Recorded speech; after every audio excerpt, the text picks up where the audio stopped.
All right. I I need a new microphone thingy. Yeah. Oh, Hello there, and welcome to Star Wars Tapcaf Transmissions, the only Star Wars podcast with Star Wars in the name. Even though it's not in the name, and it's definitely not the only Star Wars podcast that does that, because there's actually more than one Star Wars podcast. We've lied to you for years. why are you Fuck. why are you starting like this? I'm just upset because I tried to lower my chair slightly to get to a better level with my microphone, and then Bro, where's I your felt chair really- cover? What chair cover? It's a white chair. Is it white? Oh, Yeah, it's just a white chair, man. when you're such a gooner, you need to get a white chair. There we go. Okay, I messed up. There was a different button there, so they. I was saying, when you're such a gooner, you need to get a No, white chair. I heard you, but there was an echo for you on the live stream. Oh. So Yeah. I was just ignoring what you actually said. So they heard my joke 4 times now. Yeah, and it was bad all 4 times.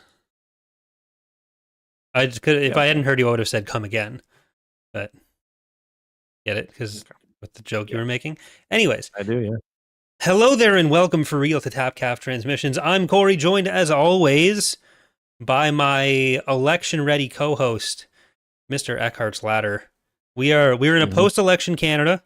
We are in a post-Andor season 2, episode 3 through or episode 4 through 4 through 6. I think I fucked that up on the thumbnail a second time. Yep.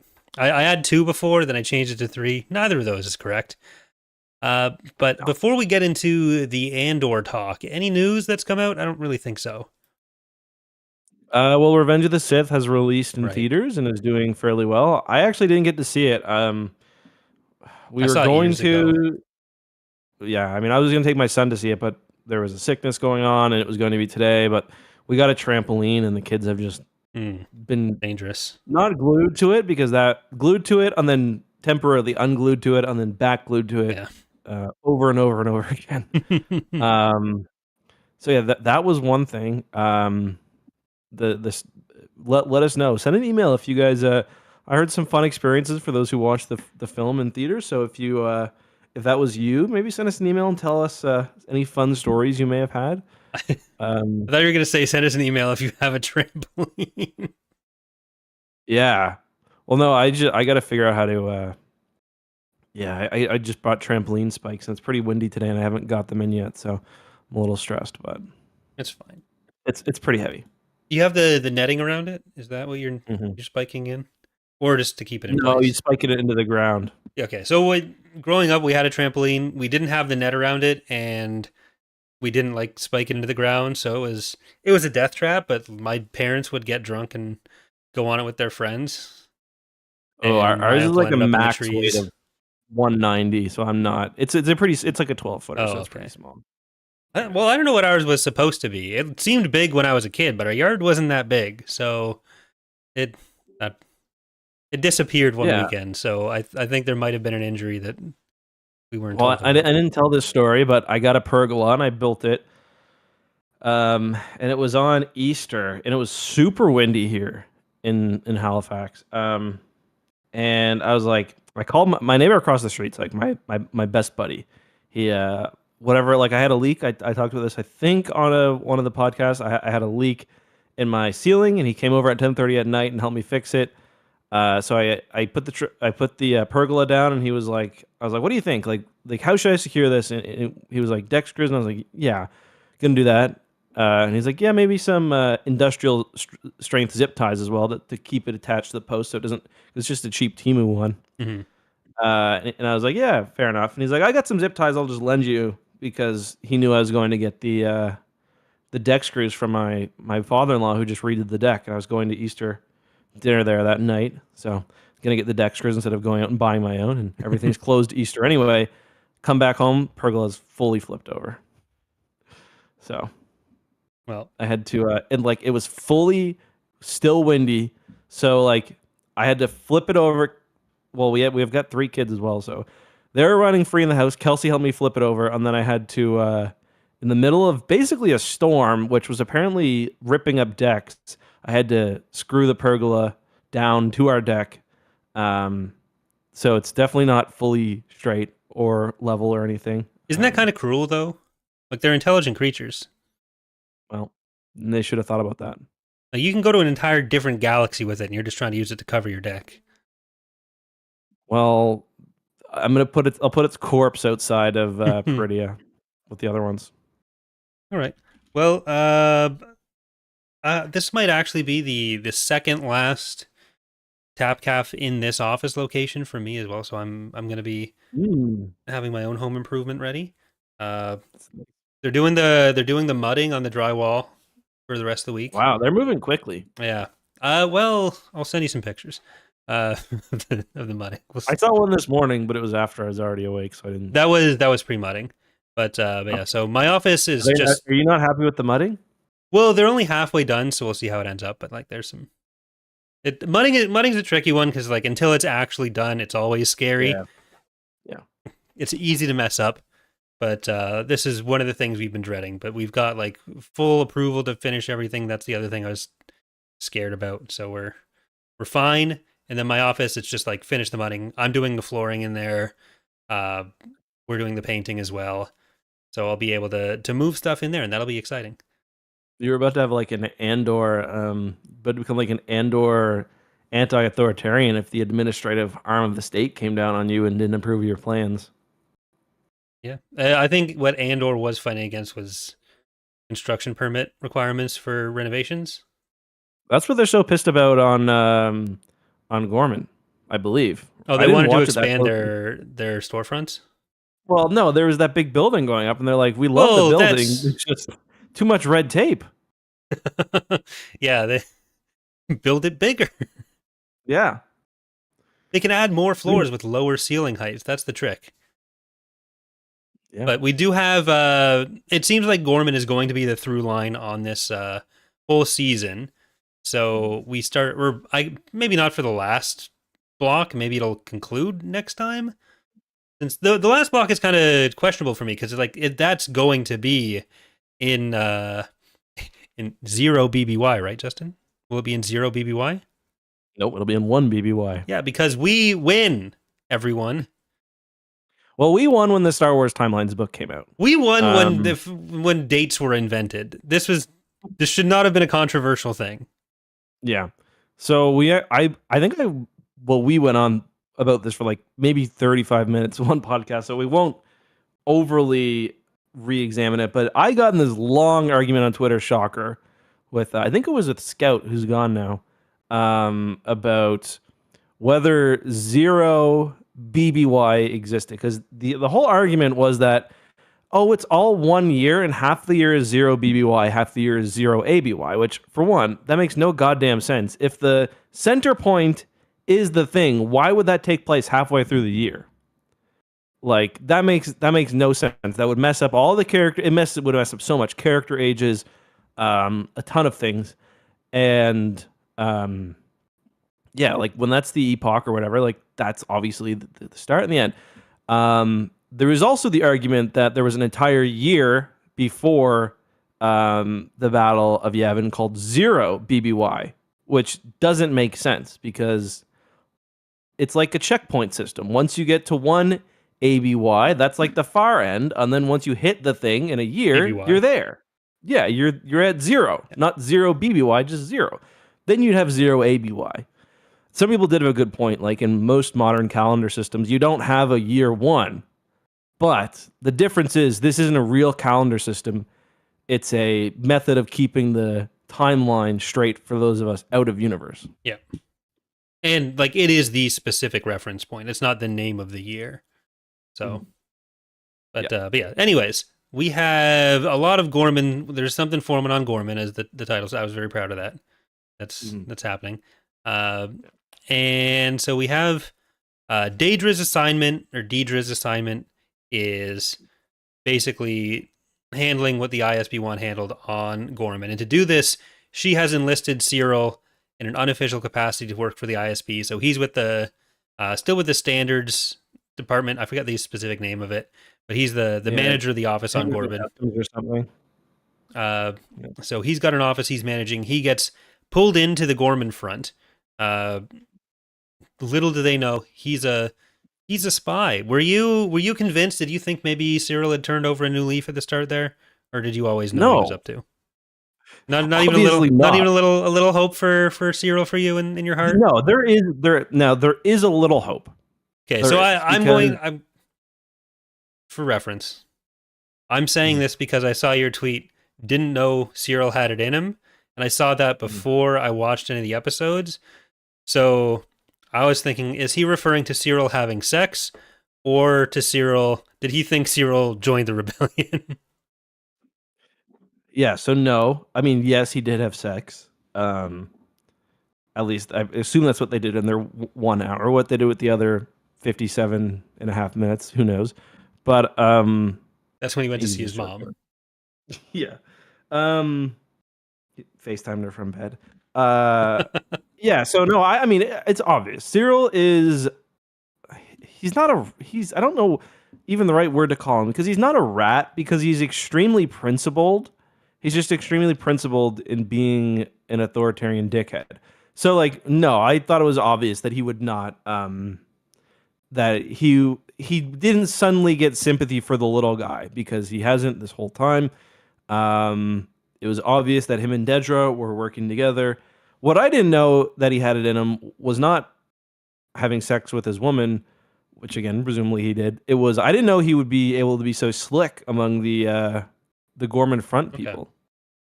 Yeah, because Yeah. like he's being put into really high pressure situations, and he's keeping the mask up. And they're joking about him being an ISB spy, You're like, but yeah, he is like yeah, that'd be funny.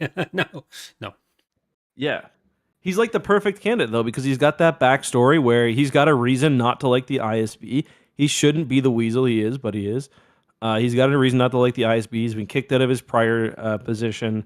I guess his connection with Dedra obviously isn't publicly known, but but yeah, I really like that plot. I think it's really interesting. And what I really like is the fact that at a high level, the rebels and the Empire want the same thing. High level meaning Luthen, I guess. They both just want shit to pop off. Like, I don't think Luthen really cares whether the Gorman rebels win, because realistically, if the Empire comes down hard on the planet, there is no winning. But like you said, if they cause a big scene and the planet burns, it'll burn brightly, and that's great for him. The Empire is arrogant. They see half the equation where, like, yeah, they can get in there if the rebels give them a reason. They don't really see how the rest of the galaxy will react. Yeah, like Luthen sees the opportunity of having Gorman as this rich core world that openly rebels against the Empire, and what a symbol that would be. Like he says, oh, how brightly it would burn. And that's kind of what the Gorman massacre represented in Legends originally, which a lot of that has now actually been made canon. They were referencing a lot of the what we would call the Gorman massacre, what was originally the Gorman massacre of Tarkin landing his ship on a bunch of protesters. So that they have established in this episode set did happen, and we're leading up to like the after effects of that. It wasn't just like one flashpoint and then the planet story is done. It's that Did you leads watch into. the? Sorry, did you watch the Andor I Declassified? haven't, no. Because Tony Gilroy called that a mini massacre. Ooh, a He's like mini that was a massacre. mini massacre in their history. So presumably, whatever's going to happen is going to be even worse. A maxi massacre. Yeah, Lovely. when yeah, But yeah, not good. so Luthen just wants as many people to start fighting as possible. Cassian is still like I don't Mhm. know what Cassian thinks the options really are for people though either. Where like Luthen is definitely being uh probably overly anxious to get people just kind of fighting and dying because he doesn't really care what happens to them. Whereas Cassian, there's an element to which he's kind of just making this choice for people. Like the Gorman front may be incompetent, but they are making the choice for themselves that they want to resist. And yeah, they're going about it in amateurish ways. But Cassian seems to be telling them the only way to do it properly is to never do anything. Or I guess like Yeah, if you go to someone else's planet and then everyone rebels on someone else's planet, then you're never close enough to the scene of the crime and you won't get caught. yeah, I really like that actually about Gorman, where it is just like it's dudes who own shops and like just people. Right now, Mm-hmm. they've got a little bit of widespread alliance um, support. obviously Yeah. they've got Luthen as a connection, but I mean, like it's pretty tenuous. And yeah, Cassian shows up and he's like, "You're too late and you're rushing things." When like, what are the options? Yeah. Really? Like, how are we rushing things? Like, what do you want us to do? Like, it's not your world. That's easy to say. So yeah, I do think we're gonna see that evolution where we know, and by the time of Rogue One, Cassian is willing to kill people to throw entire like the movie starts off with him killing another rebel, so the stormtroopers don't get him, and he'll be willing to throw entire squads away and even more. Well, So do you think like Luthen probably dies by the end of Andor? I find it hard to believe he's still around. So does he die and then Cassian absorbs his soul? that'd be cool. Maybe they do He's at Luthen. maybe they do a Potara dance and they. Well, it's because Luthen already has someone else's soul in him. We're going to Yavin. Luthen sends them to Yavin. Do you think it's Exar Kun? Luthen Rail is Exar Kun, and Cassian Andor becomes Exar Kun, and then the Death Star blows him up. It's ironic. Cassian Andor. Because he left Yavin. But yeah, that was a beautiful impression. Thank you. Well, I was just watching the first. I went to my mom's house. Sorry, Corey, and I was talking to her about shows, and Dad mentioned that he heard there's a new Star Wars show coming out, and I was like, yeah, I was trying to sell Mom on it because she really she watches a good amount of TV, and I feel like she would really enjoy it. She's very emotional. She'd cry so much. But I was sending her the trailer and I was rewatching it, and I just forgot that's how we addressed him the first time. He's like Cassian Andor. Yeah, just like the croaking sound. But yeah, as someone interested in urbanist issues, I do want to applaud the Empire for their infill development, turning a parking lot into a building. Yeah, I mean, density. They seem to have. I mean, look at the scenes on Coruscant. Lots of mass transit. The Skylands are busy, but what? Not as much as there probably should be, but you know. No, but I mean, like, there was one scene where Cassian was walking to the airport. Yeah. And before stopping at the bodega, and he walked past like 4 or 5 trains. So I was like, okay, people are moving.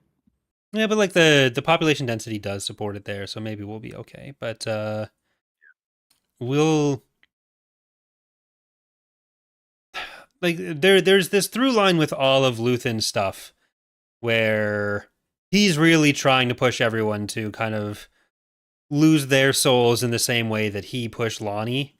Or not he pushed Lonnie, but he had the famous monologue in season 1, and he feels like Cassian should be willing to give up Bix this way, Bix and Cassian, and vice versa, and then Cinta and Vel, like everyone we see dealing with Luthen is kind of being put in the same position where they're fighting for something specific or someone specific, and like they have that one thing they're clinging to that makes it worth doing, but that Luthen still tries to push them away from.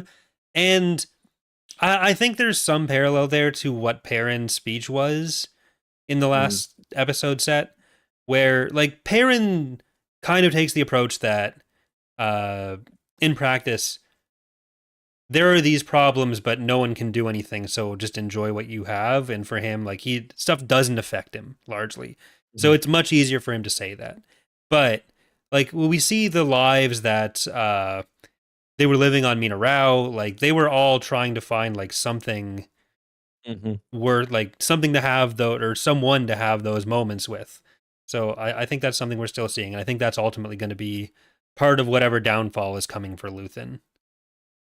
Yeah, that's what I said this in the group chat this afternoon. But I really like that so much of the episode was about, sex, obviously we don't see Cassian and Bix have sex, but it's kind of, when someone in Star Wars hold hands like that that's the stand-in for sex. Or, I mean, in Andor, sometimes the stand-in for sex is also sex, but yeah, like it's not a mistake that we see in one episode, 3 or 4 couples, connecting.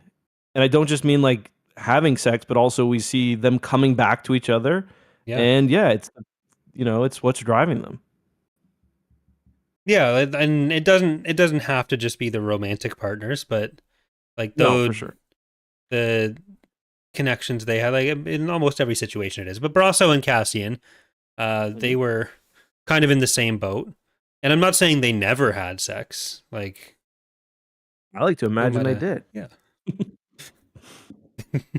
I mean, that ship only had one room, really.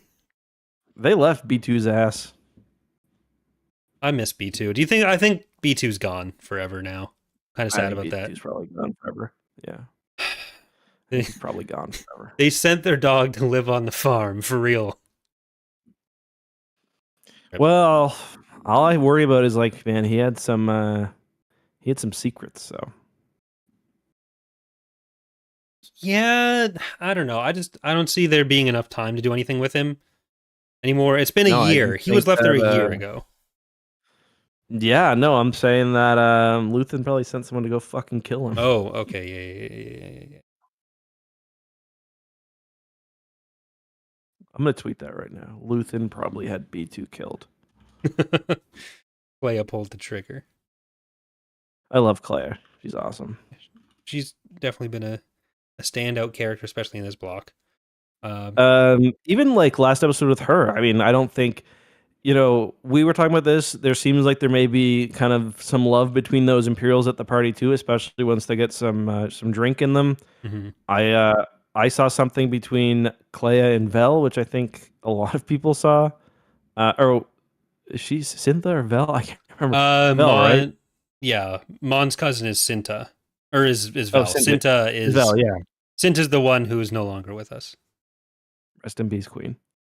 But yeah, I really liked their romance. Might have been my favorite, just because it was kind of the most like real adult one. Like they both meant well, most of the time, but they made mistakes, and you can obviously in their universe they're taking on the other sides of a war, and they're not making time for each other because of that. But yeah, it's still pretty. I think it's still a pretty recognizable situation, even if you're not living under a fascist regime. So if you're not American or in Andor, those are the two places. The only two options. Yeah, I don't think they needed to kill Cinta. I don't think it had to happen. Yeah, I kind of wish it had been better. I get like the point that it's random, it's war, but like yeah, we kind of already had that with what's his name in season 1, the kid, Nemec. Yeah, where he's just like crushed by a box.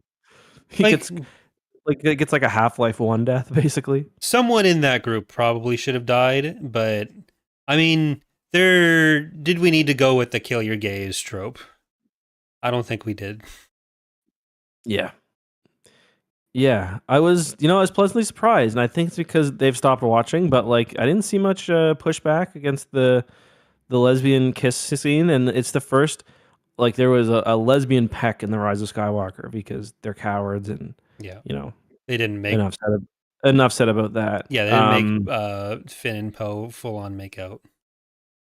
Yeah, but these were characters who like there were people surprised by this. I was like, what the fuck? Like, did you watch the first season?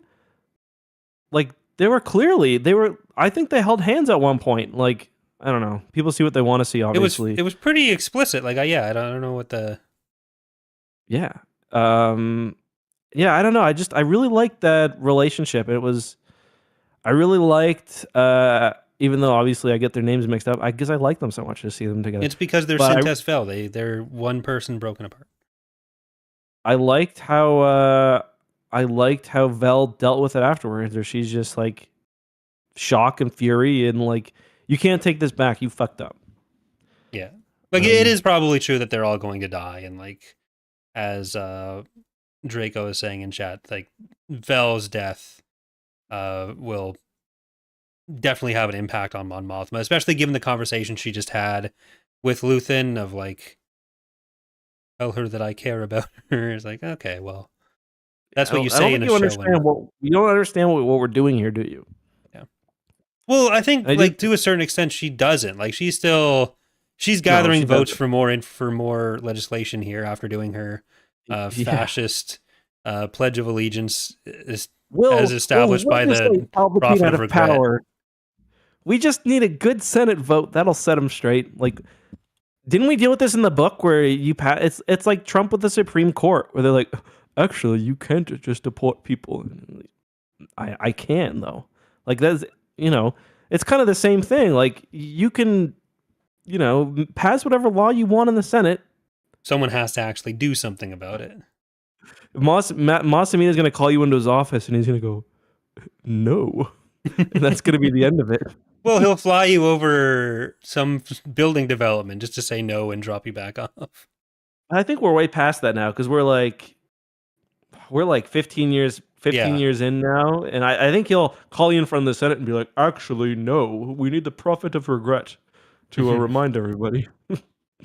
Yeah, like we're 3 years before, and it doesn't seem like there was no knowing glance that I saw between Bail and Mon necessarily of like Bail being involved in this yet. So we'll see. I'm not sure if it's established yet when he was involved, but we do have a question from Michael with a donation asking, who do you think ultimately turns in or discovers Luthen? Lonnie Daedra, one of his rebels, hot take, but I could see Cassian doing it to protect Bix. I don't know that Luthen gets exposed. I could see Cassian killing him if he tries to push too hard on Bix. Yeah, I don't think so. I think that whatever happens next episode is really going to or next arc is really going to change kind of how people see everything going on. Yeah. I do think that was kind of the point of this arc too, where like the love is to be celebrated, but they are in. And that's what I'm trying to think. Like I'm trying to decide what I think of that scene with Saw,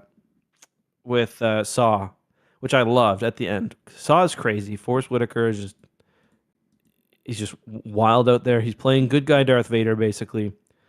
And I really like that scene at the end with what's his name?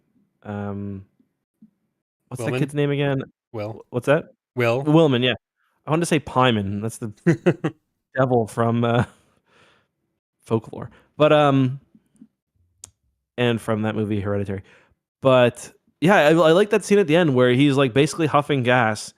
And it's like, yeah, this kills you. And he's like, yeah, I don't think it's gonna be natural causes that get me here, or even unnatural causes. Like he's like, there's 0% chance we live to see the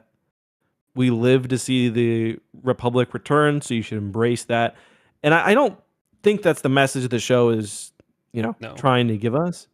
But I also don't think he's wrong for thinking that, and I do think it's probably somewhere in the middle where, like, yeah, Cassian cannot be.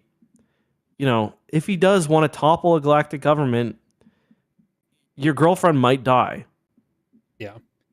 But, I don't know, I feel like Saw is being put in a very similar position or similar light as Luthen, where, like, everything that Luthen says about, like, in that monologue with Lonnie is this, like, everything in there could be said about Saw.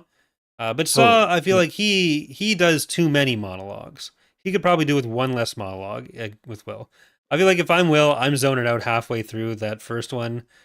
Because eventually it's what every parent fears with their kids, that a strange person is going to go on a 20-minute monologue to convince them to do drugs on the playground. And this time it worked. It's so great if you want the job. Hit it and don't exhale. I did not inhale. I absolutely did inhale. Puffing gas. I would not have been convinced by what Saw said. I feel like I would not huff the gas.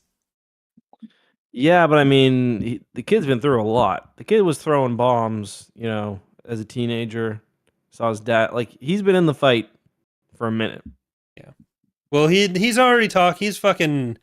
As soon as he starts talking about, like, how the jungles of Andor were the real jungles, that's when I mentally check out. I even kind of did watching the episode. Yeah. Back in my day, the jungles were lush, not like these woke jungles the kids have today. There's no men out there. There's no real men anymore. Yeah, it was just Hey, you, the boys Jesus. in the bushes. No clothes, no modesty, just sweat and work it and was gas. just there was just men at work. So okay, so when we see Saw in Rogue One huffing something, is that oxygen or is that gas? I think it's the gas. No, it's He's got to on the be gas. oxygen because he's ruined his lungs so much from the gas. Well, yeah, that was my initial thought, and then someone's like, "Oh yeah, he's on the gas." I'm like, "Oh, I never really thought about that. Maybe he is." He did call the gas his sister. The gas has made him forget Steel. Yeah. Forrest Whitaker also forgot her because he didn't watch the Clone Wars, even though he voiced it. That well, I don't know if Forrest Whitaker wrote these scenes, Yeah, that's true. but I do think it's oxygen. I think he's in rough shape from huffing gas. Yeah, I think we might see him take an injury in this show too. But Yeah. if we see any more of him, it's possible we don't. I think we do because I don't think we're done with Willman. I don't think so either. But so you think in a year he's there, like next year he's going to be there, and he's going to be just like a complete hardo? I think we probably see all the principals die, right? Like, I don't I expect don't that know. Cassian. Well, I expect Cassian makes it through the show, but I know what happens to him. But like, Mhm. I think Luthen, Willman, and Bix probably all die, and Vel, which does kind of negate the whole kill your gaze thing with Cinta. But I don't know. Maybe. I'm not sure. Like I don't think there's a reason to kill all of them off. well, I guess we know like if Willman just Where was doesn't go Cinta? back. Where was Belle during the Rise of Skywalker? We needed her. Okay, so I don't say this because we don't see them in the Rise of Skywalker, but I know. I I know. feel like Bix in particular. I've seen a lot of hopium that Bix ends up like running away somewhere, Is that what but Saw was huffing? Bix Hopium. hopium, yeah, he's not on the hopium. That man was not spitting hopium. But like I feel like the way that Cassian gets to the Cassian we see in Rogue One involves losing Bix. Like Yeah, I it don't could know. very well might. Very well might. I think yeah, she might be gone, but like I just don't. I think some of these characters could just disappear. Like I wouldn't be surprised if that's all we see of Vel. Um, that's kind of like the nature of the format, and like it. You know, it sucks because obviously they're jumping around a lot, and they're jumping around a lot, and it feels like you start off each episode for better or for worse. You're like, man, I really gotta like, what's going on here? Yeah. Like, why is Cassian back on Coruscant? He's kind of just chilling. He's going on missions and stuff. Like, so we're losing a lot of, we're losing a lot of other stories. But unfortunately, it's really the only way the show could be told. Yeah. Um, Short of getting those original 5 episodes which just doesn't. Yeah, I do feel like or seasons maybe we rather. could have. I feel like maybe we could have done with another episode for each arc, maybe. But again, That's it's not like expensive. yeah, it's not like they chose for no reason to do it this way. Yeah. Like I do think at a certain point there's only so much of an extra episode is going to give you without feeling like you're kind of stale. Like all of these feel really tight. Like I think Yeah, they do. Yeah. there's enough going on that even if you do have to pay attention to be 100% sure on what's going on, the information's there. So I think ultimately, as far as that goes, it's fine. Uh, Yeah, I was like thinking back to early moments. I was like, man, that happened all in this one arc. Like, really is like a movie with a lot of shit packed in it. yeah, yeah. Like it does feel like we're watching a full movie every week, and like they all feel fairly concise together. Mm-hmm. The one thing that I will say is like the conclusions of them all, kind of knowing or kind of seeing the end of some of this stuff and it not being the end of what they're doing, where you kind of just don't get closure on much. That's the one thing that I I felt like don't. that a bit even in season 1, to be honest, where the first arc, I mean, things were happening and we were seeing the characters develop, and the first arc ended with Cassian kind of running away. Yeah. But yeah, I still felt like they were building towards much bigger kind of conclusions in arc 3 and 4. And I think it's pretty clear that's what's going to happen this season as well, where next week we are going to get the Gorman massacre, and then I have no idea what 4 is going to be like, because like what other big event is there going to be? I'm not sure. How much of that is But just going to be like setting up for Rogue One directly? well, I think the Kind of. show still needs to conclude and stand on its own, though. Like even though it is meant for Rogue One, I think it's been so good that I don't think Tony Gilroy would be happy just having it end with, okay, now watch this movie. Yeah, but it's like we know what they're doing Gorman for. We know they're doing it for the Death Star stuff. By setting up for Rogue One, I kind of just mean getting the Death Star set up, getting Saw to Jeddah, that kind of stuff. Yeah. But Yeah. Yeah, actually, I was just thinking about that. We are probably going to see more Saw because I think we may have seen a Jeddah scene in one of the trailers. do you think we'll see Jin? I don't. I'm more interested in whether we'll see Galen. Yeah. I don't think we will see Jin. Well, I don't think it really makes sense. I'm willing to put money on Galen. I'm not willing to put money on Jin, but I think there's an outside chance. You know what? I think it's possible because it starts off with her being rescued, so they got to get that information somehow. Yeah. So maybe that's what the last arc will be, like figuring out where she is, and then they go off and do it. Yeah. We got another So question then we're from going to need the Andor prequel series, which shows us how we got to the first moment in Andor. Well, it's just Cassian and his sister on that planet, and still played by Diego Luna, like in his like 50s or 60s when it actually comes out. But Shirtso is asking, do either of you speak French? How would space French sound to you? I kind of speak French. Yeah, speak but a little. We were raised in Canada, French. So. Yeah, I understand French now. I was not understanding that. Yeah, it was French sounds, but there weren't any words. Yeah, like the only thing that I noticed is when they were reading off. They were reading off. I forget what it was. It was like SCR or something. The R was air, which is like pretty close to what it is in French. Yeah, the letters they definitely they go with it. But yeah, like there's definitely some World War II inspiration there. There was another question earlier about Maybe that. too much French inspiration on that planet, on Gorman. There's maybe too French. Maybe. Well, we already have that with Ryloth, so there can only really be one. There's just a point where like they were in the hotel where I was getting a bricks and screws moment where I was like, this is a little too much. Like, you could have something more than a bellhop and an air conditioning unit on the wall next to the bed. Like, yeah, you can do something a bit more, especially when like everything, like this is just in France. Yeah, it's spiders. Yeah, because there was like the with like the meeting in the cafe, there was a whole thing with the French Revolution where like coffee houses, and there's elements of this in World War II as well with the French Resistance, where like coffee houses played a big role in that. And that's kind of like how you meet, how you discuss these ideas. And I don't know if they were more or less competent in the French Revolution. The French Revolution worked, but so did this. Well, the French Revolution kind of worked for a bit, but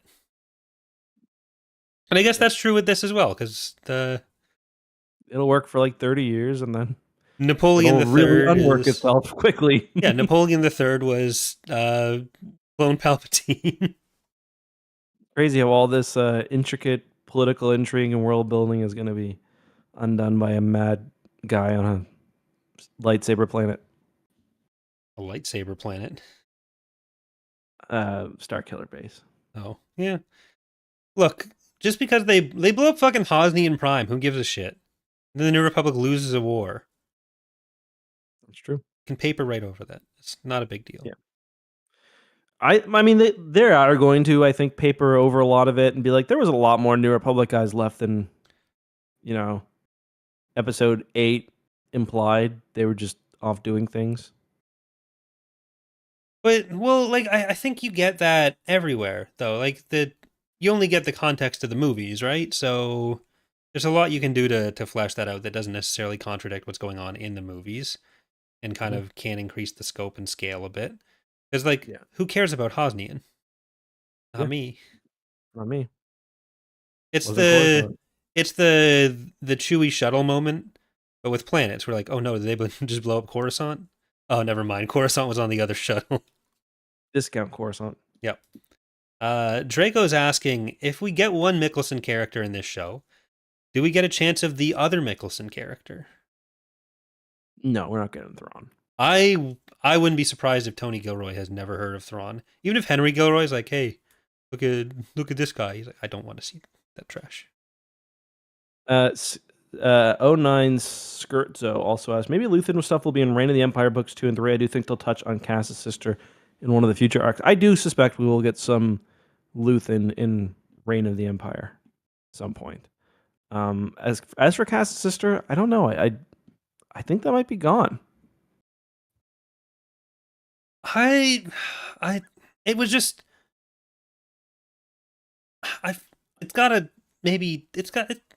something comes of it, maybe. No? Well, we'll instantly know before the episode happens because the preview bit will show.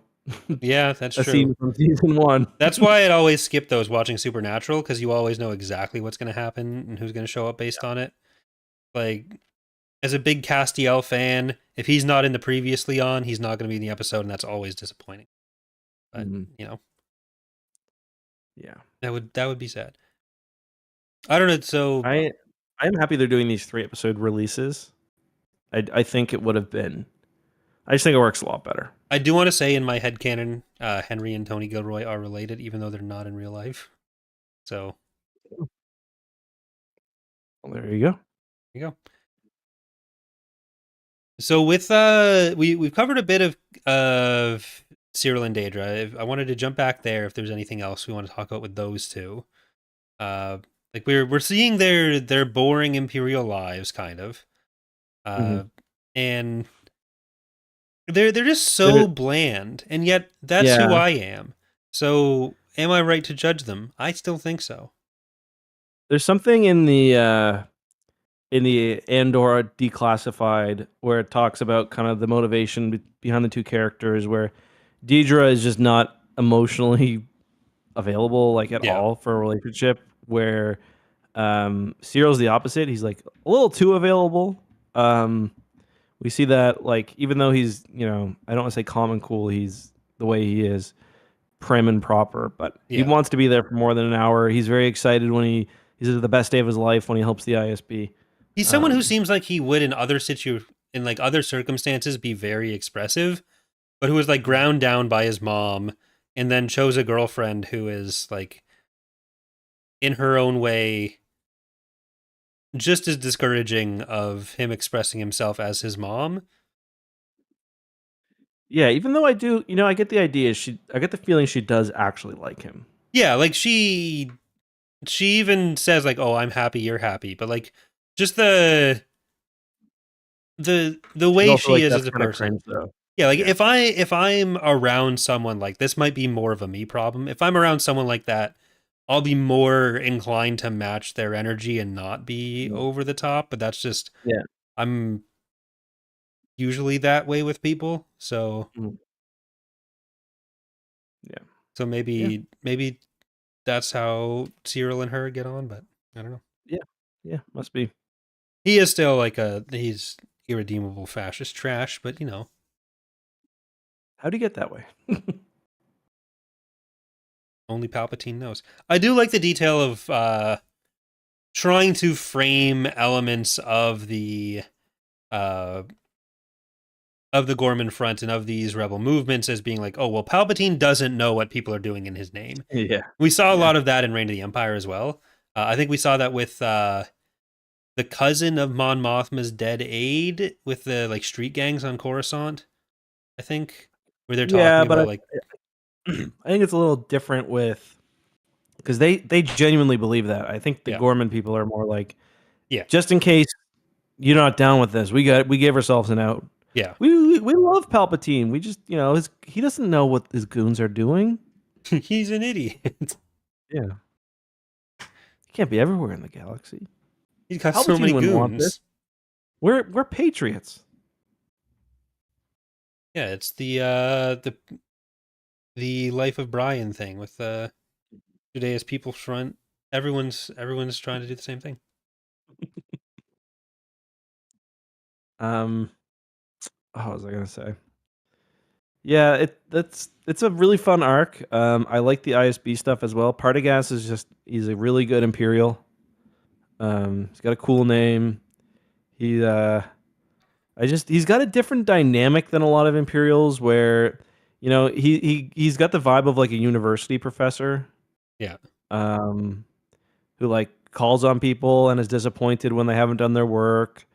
But is also like he does kind of buck trends a little bit as well, where he plays a little less into, oh, you're a colonel, so I got to listen to you above everyone else. Because we see in the last episode that someone says something about like the Empire is arresting too many people, and for some, especially in the ISB, which the ISB is largely concerned with maintaining Imperial loyalty within the Empire. Yeah.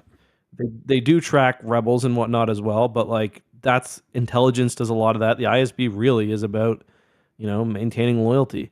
So for someone to say that, a lot of ISB officers would be like, yeah, he's gone, or like write it off at the very least. But he's like, it's probably a good point. Yeah, well, there's a vibe he gives of not wanting to be there. Like he's a guy who punches out at 5 p.m. and then doesn't give a fuck very about what's going university on. professor. Yeah. And maybe the kind of university professor that hangs out with their students in a way that's like borderlines on inappropriate. But I have some of those for sure. yeah, there's a lot of those. Not the ones who Especially like in law school. who have like well, we'll all go to the bar for an hour after class, then I'm going home and never talking to any of you again. Those ones are fine. But the ones who go like, oh, you're having a house party, I'm coming. Those are the questionable ones.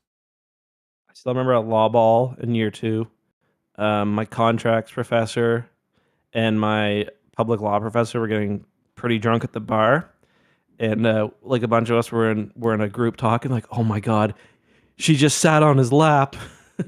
They were sitting on a bar stool and she was sitting on his lap with her arm around him, and they're drinking together, and it was like the most scandalous thing ever. Because like law school is very small. It's like people call it like high school because we only had 90 people in each year, so it's like, yeah, that's crazy. very very slam, Wild, very scandalous. wild life law students live. Yeah. No. Well, the ISB goes from Partagaz to Party Guys because there's a ball going on. We get Or party gays even. we get Lonnie and the other guy who should have been saved for Young Tarkin, the sitcom in the Star Wars universe. Yeah. Unfortunately, they didn't go that direction. They used him for I this think he looks role. like Jake Gyllenhaal.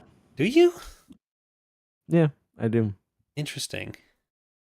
Look him up. He looks like a more emancipated Jake Gyllenhaal, I swear. More emancipated or emaciated? Yeah. Emaciated, yes. Also emancipated. He's in the Star Wars galaxy. Yeah, he looks like a Jake Gyllenhaal who's in charge of his Jake own Gyllenhaal affairs. Only eats because he has to. Emaciated, yeah. What's the character's name? Oh, man, I have no idea. To me, Jake Gyllenhaal just looks like Gavin Free with a more muscular face. Like from Rooster Teeth? Yeah. Yeah, I could see that. Chat, what's that guy's name? What's the But yeah, I thought maybe they were possibly hooking up at the party, which like we already know Lonnie's married, and then Clea references it again, even though she's saying like, oh, our cover story for all this is going to be that we're flirting. But I was like, oh, well, how does the other guy feel about that? But Lonnie or Ronnie? It's Lonnie. I just Lonnie, yeah, it is I Lonnie. scared myself into thinking I was wrong there. I wasn't. But yeah, like I it's nice to see the fascists have an opportunity to unwind. We have Mon Mothma arguing with Krennic in front of Luthen and everyone.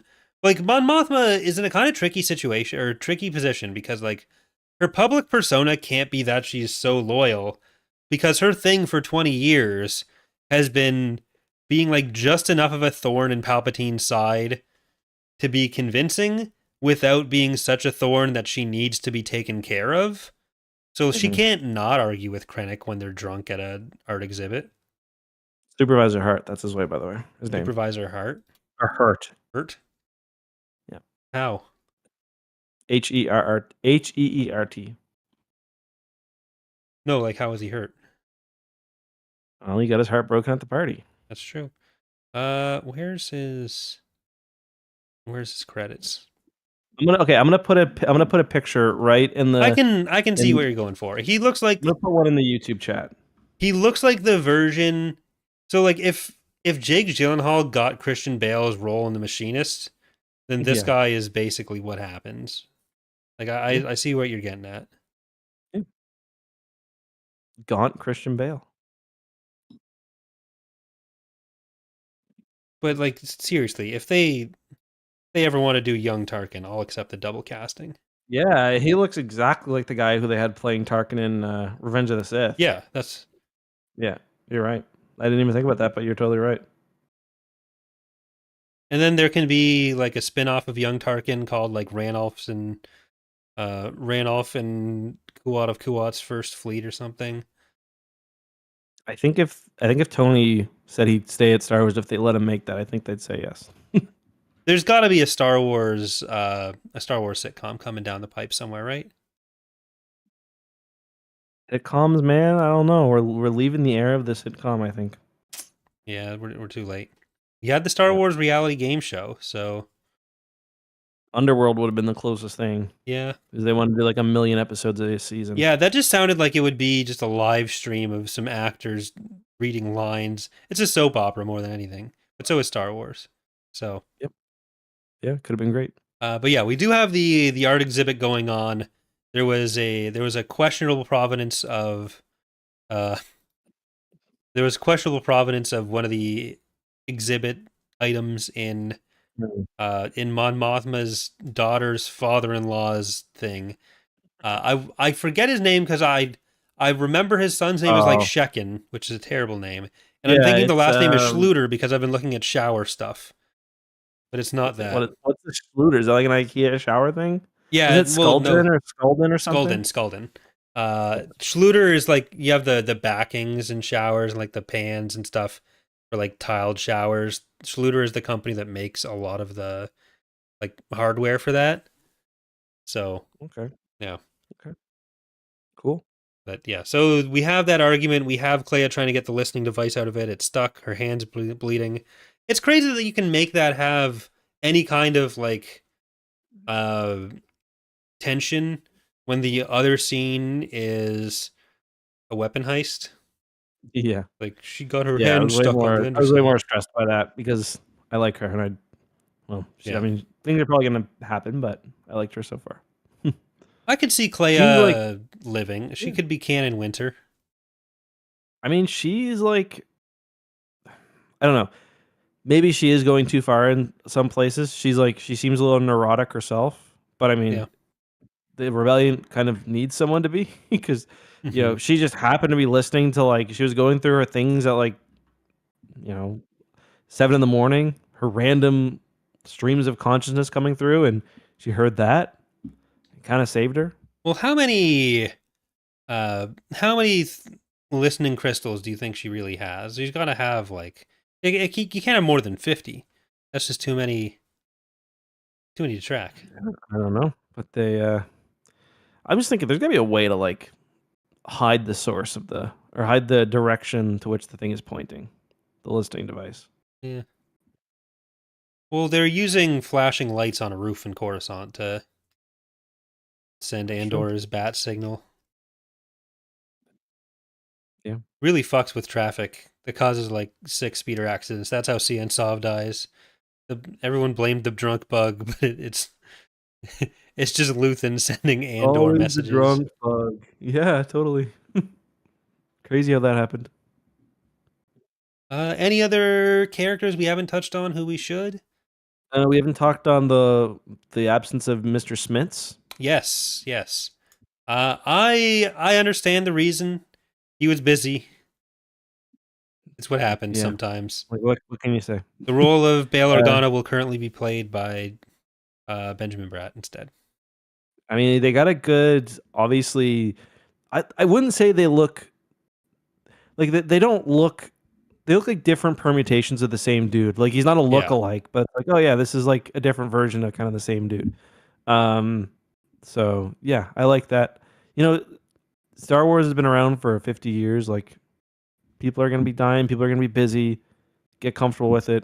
We lost half the original trilogy cast right now, so yeah. Like I understand that some people are a bit disappointed by it, but like I would rather have Bail played by someone else than just not include Bail in this show.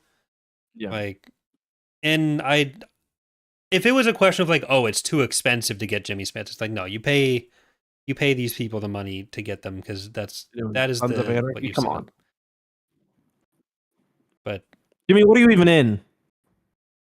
well, what is he in right now that he's not able? Like he's busy. Like I'd still hope that Jimmy Smits is the if they need him for something else, then he's still the first choice. But like we just had him in Kenobi. It's not like this was 20 years ago and they just moved on without him and didn't care. Like he was in Kenobi, and they tried to get him. Like as long as they put in that effort, that's fine.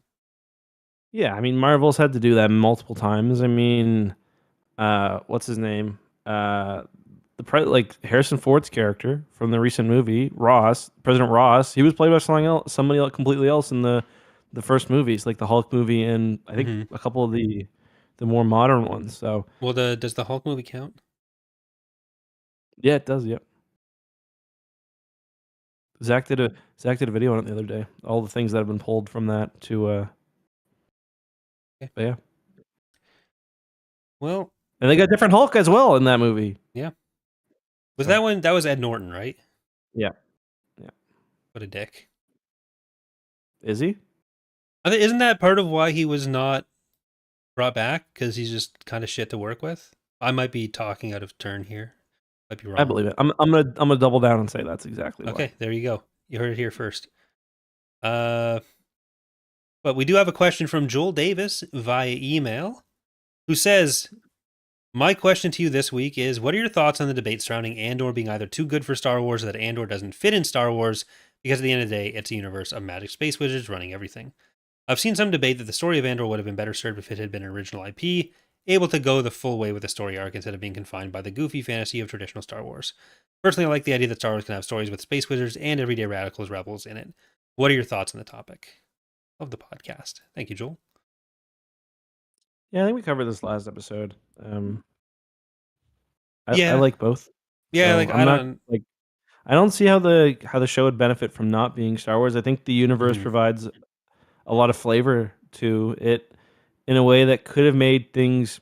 I don't think Andor ever would have been a generic show, but I just think like the weight of the Empire. Like you can't do Andor as an original sci-fi IP. It would be way too much.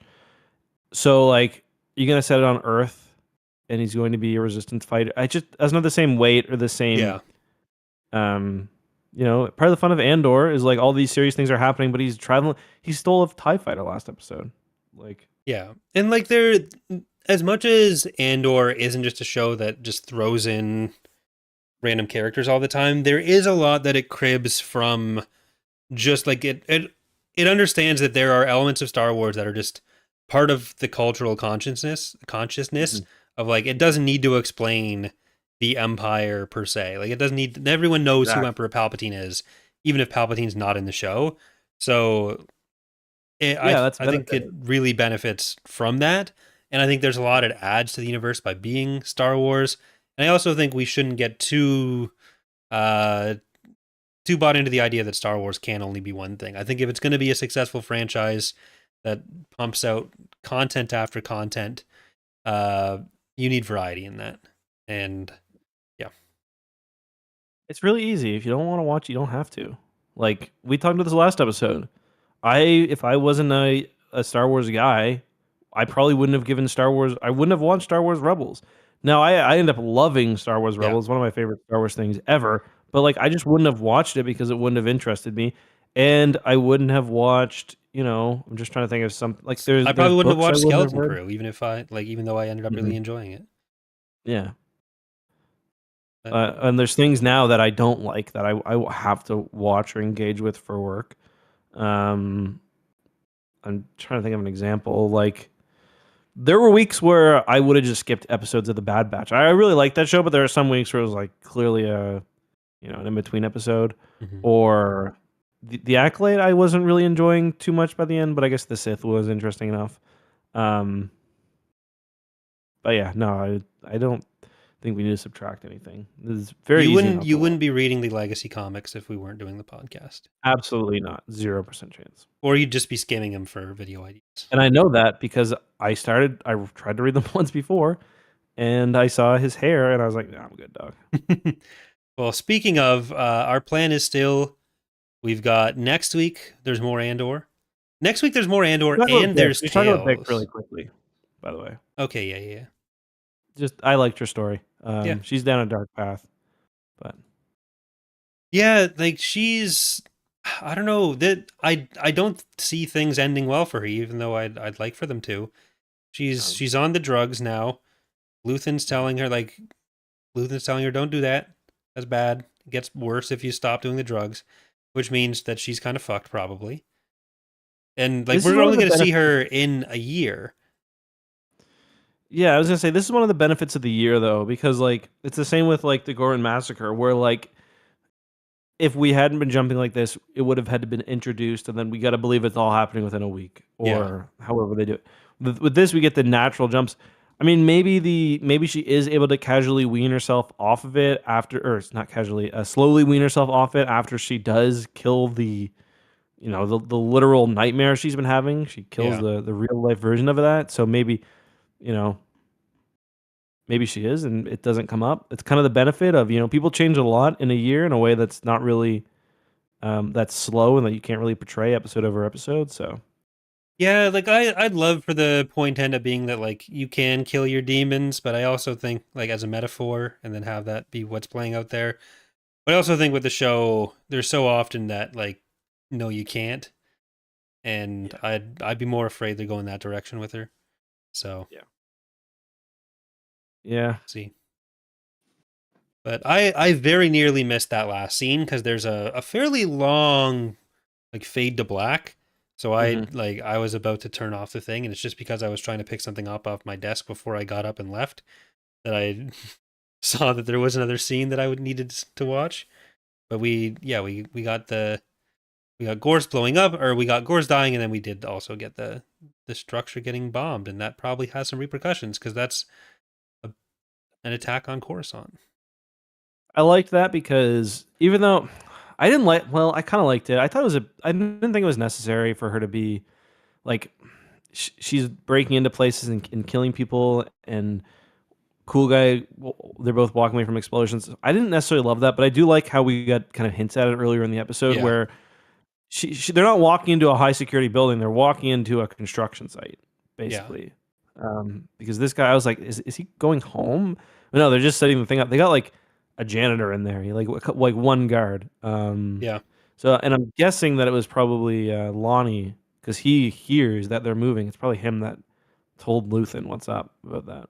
Yeah, and I think there is something interesting with like Cassian talking so much to the Gorman front about how what they're planning is a bad idea, won't accomplish anything, blah blah blah. But like you can see the parallels between like Bix's very personal reasons for wanting to do this and him going along with that, versus the Gorman front's very personal reasons for wanting to make a statement, even if it doesn't work out. And I think, like, even if Luthen is just trying to use them, or like only, it mostly sees the utility in using them rather than caring necessarily about the individual well-being of them. Like, It is. I think it's a bit both, though. yeah, but like it should ultimately be a decision that's up to them, of like how No, I they. agree. Yeah. But so in the Andor, whatever the Andor behind the scenes stuff, Stellan's talking about Luthen, and he's like, he's seen as this, he'll do anything, but he does have empathy, because if he didn't, why would he even care in the first place? Mm-hmm. Like, why would he be trying to topple this government if he didn't care about people at the heart of it? Yeah. Yeah. There were questions in chat about what happens to, from William, about what happens to Mon Mothma's daughter and husband. And Draco says Perrin has to be dead because he'd never missed that Endor after party. So, yeah, that's good. yeah, I don't know what to expect with Perrin, but I don't know. I don't see him doing anything super important. I don't know, like, maybe he gets killed because the Empire thinks it's a way to strike at Mon Mothma.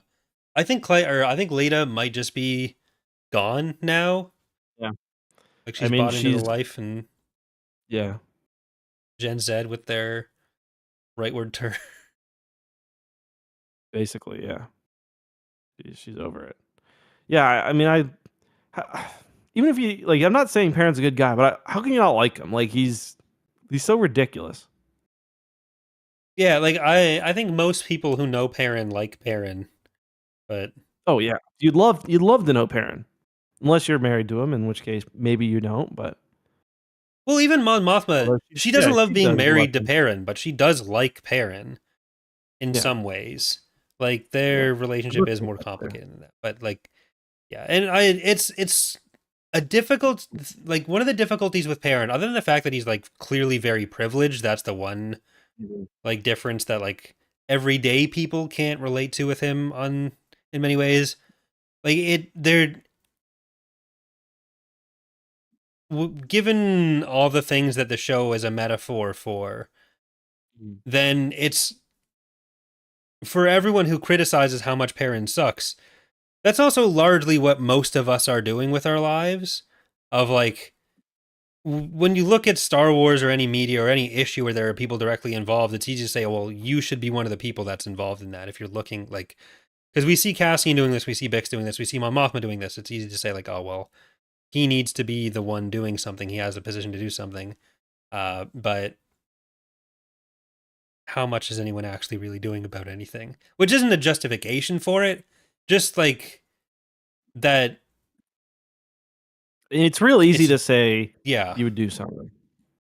Like, yeah, do you and even vote? Like, even knowing where to start on what can cause change is difficult. Like, he seems to have more of a you can't cause change, let's just party with the other fascists thing, and that's the problem. But just as Mhm. a guy who's like kind of a hedonist in the moment, that element, it's hard to, like, not that it's Yeah, I hard to mean, we've criticize, it's hard to seen. demonize him for it, let's say. Yeah, and like you can see how someone not cautious enough would allow themselves to get sucked into that life, Yeah. because like, look at the parties they're going to. Um, and maybe if you know, if you don't think, hey, well, hey, why aren't there any aliens here? you know, there weren't, because the Mm-hmm. Empire doesn't fuck with non-humans.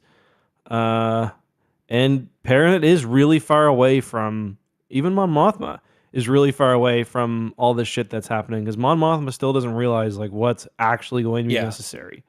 That, like, yeah, you're probably gonna need to kill your buddy who can't be trusted and has a drinking problem and wants to bang you and is running his mouth, or that there's probably gonna need to be a ton of blood spilled. So even she is kind of ignorant of. Yeah, like she's still on her way to finding out what's actually necessary to do the change that we ultimately know she will. But we're still finding out what that's going to cost her. And next Yeah. week we will have a better idea, probably.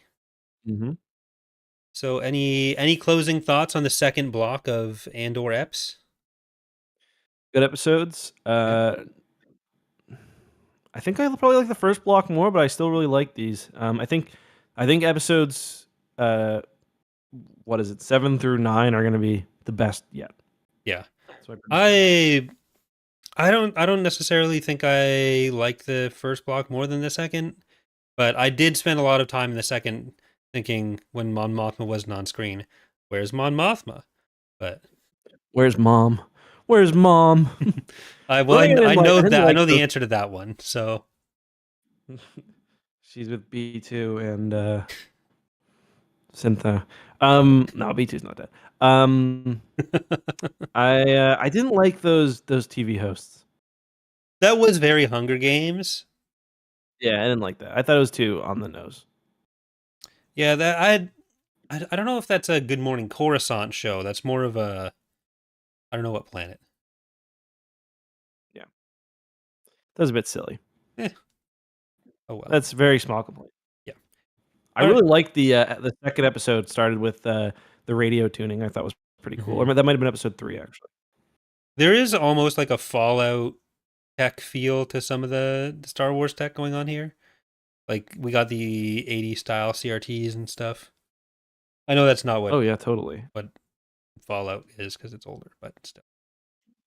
That'd be the other small complaint. I don't love the. This is a very small complaint. I didn't love the Art Deco look of his office on what's it called, Gorman. Of whose office? Of Oh, Syreill's. Yeah, yeah, yeah. Syreill, yeah.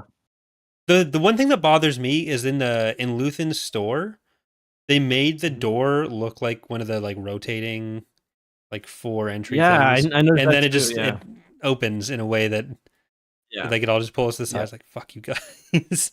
yeah. It looks totally like one of those doors. Yeah. All right. Well, that is going to What do they it did is cool. for this week. Next week, Andor. Week after that. So actually, next week, Andor. But what are we doing about Tales of the Underworld? It overlaps. Are we talking about it all? Or do you In give one a show? fuck about Tales of the Underworld? No, I mean, we'll see.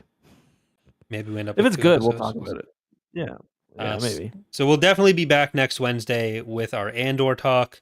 We'll see if we do something else with Tales. What we could You got to do, earn time on the show.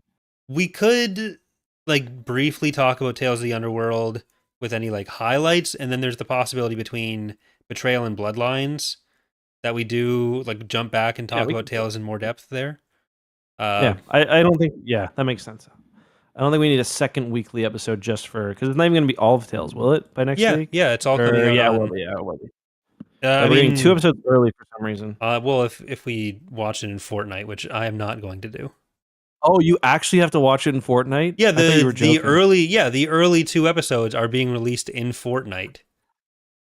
Okay. I was serious. Okay. It's I a real didn't know thing. that. I thought people were just joking about that. No, like it. Yeah. So I'm seeing some questions in chat about this. The first 2 episodes of Tales of the Underworld are being released in a Fortnite watch party on the 2nd. Like all of the episodes are being released as normal on Disney Plus on the 4th, but you can watch the first 2 episodes. I don't know if that means like the first 2 episodes or the first episode of each arc, because like there's the Cad Bane episodes and the Ventress episodes. Yeah. Wild. Yeah. Fortnite's the place to be for Somehow Gen Z. Fortnite has returned. Yeah, they're going to be announcing the return of Palpatine again. Yeah. But yeah, so yep. Next week, Andor. Week after that, Andor. Week after that, Betrayal. May 28th, Tales of the Underworld, if we decide we want to do a full episode on it. And then June 4th, Bloodlines. We're getting through Legacy of the Force this summer. It's happening. All 9 books. We're going to be done by September 1st.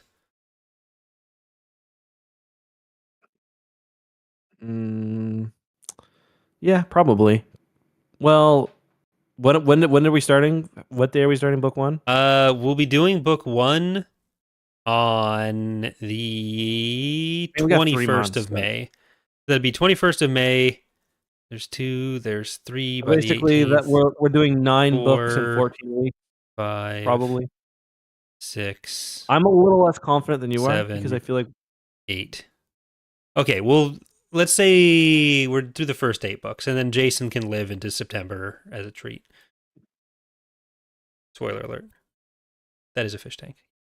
All right, bye everyone. We're good. see about